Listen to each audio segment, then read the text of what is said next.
Purihin natin ang Panginoon! Purihin ang Diyos! Isang magandang pinagpala kapupo sa ating lahat, mga kapatid na narito sa Ambon City, sa Mauricio, Parañaque City, at isang nagkaya at pabiyaya ng katitipunan sa lahat ng mga sumusubaybay sa ibig at pinagpala sa lihat ng Pagkaisan. 13:40 a.m. At din sa mga nakalaro sa kanilang internet all around the world. Ikinahangad po namin na kayo ay nakisa sa pag-aalay ng pinakamayaman, pinakamataas at karapat-dapat pagsamba at pagpupuri sa Diyos sa iba, kundi ang banal na misa. Tayo po ngayon ay nasa unang linggo ng Advento. Malamig lagi kay Jesus. Yan lang po natin ang mga sarili sa banal na pagdiriwang at ang banal na presensya ng ating Panginoon.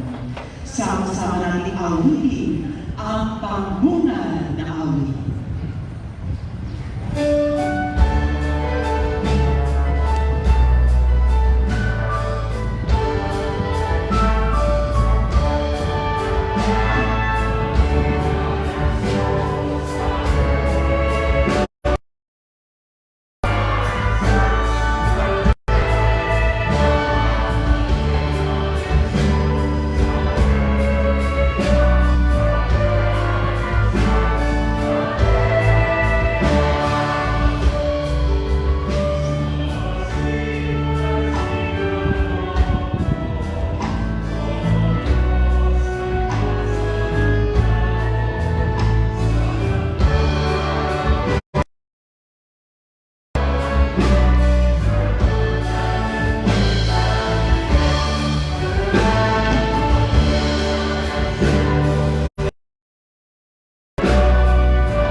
kapatid, isasagawa natin ngayon ang pagsisindi ng unang kandila ng Adbyento bilang sagisag bago dumating ang araw ng Pasko. Ito rin ay nagpapakilala ng ating pananampalataya kay Kristo na siyang liwanag ng mundo. Naway mapag-alapin natin ang pag-ibig at pananampalataya kay Kristong ating Panginoon.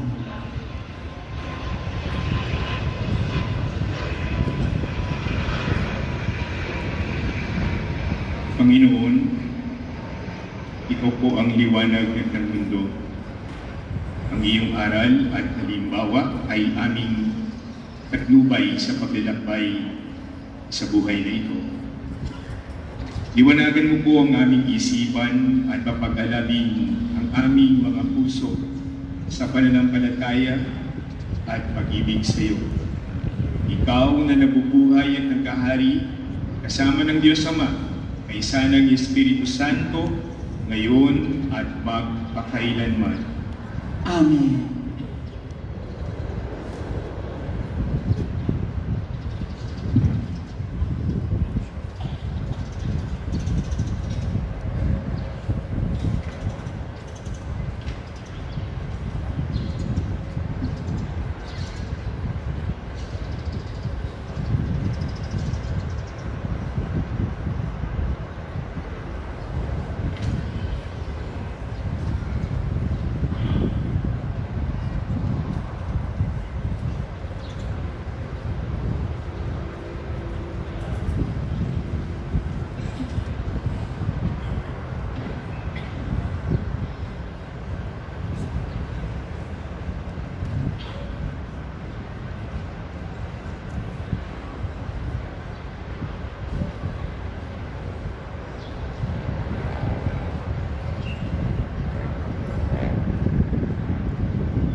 Sa ngalan ng Ama, ng Anak, at ng Espiritu Santo. Amen. Panginoong Diyos, pinupuri ka namin dahil sa iyong anak na si Jesucristo, ang Emmanuel ng pag-asa ng sangkatauhan. Siya ang karunungang nagtuturo at gumagabay sa amin ng bawat bansa. Panginoong Diyos, mapasa amin nawa ang iyong pagpapala sa pagisindi namin ng mga kandila sa koronang ito. Maging tanda nawa itong koronang ilaw ng kaligtasang tinamo ni Kristo para sa amin. Dumating na sana siya ng walang pagkaantala. Siyang Panginoon naming nabubuhay at naghahari ngayon at magpakailanman. Sa pasimula po muli ng ating banal na pagtitinig, sama-sama po tayong hihingi ng patawad sa ating buong may kapal. Ang araw tayo nakalimot sa Kanya. Sa mga nagdaang araw, natalo tayo ng mga materyal na bagay, natakot, nawala ng pananampalataya. Kaya sa muling pagkakataon sa unang linggo ng Adbyento, muli natin bubuksan ang ating mga puso upang taus-pusong humingi tawad at upang sa kanyang pagdatal, lahat tayo ay maging kaaya-aya. So muli po mga kapatid, humingi tayo ng patawad sa lahat ating mga nagawang pagkukulang.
makapangyarihang Diyos, patawarin tayo sa ating mga kasalanan at patnubayan tayo sa buhay na walang hanggan.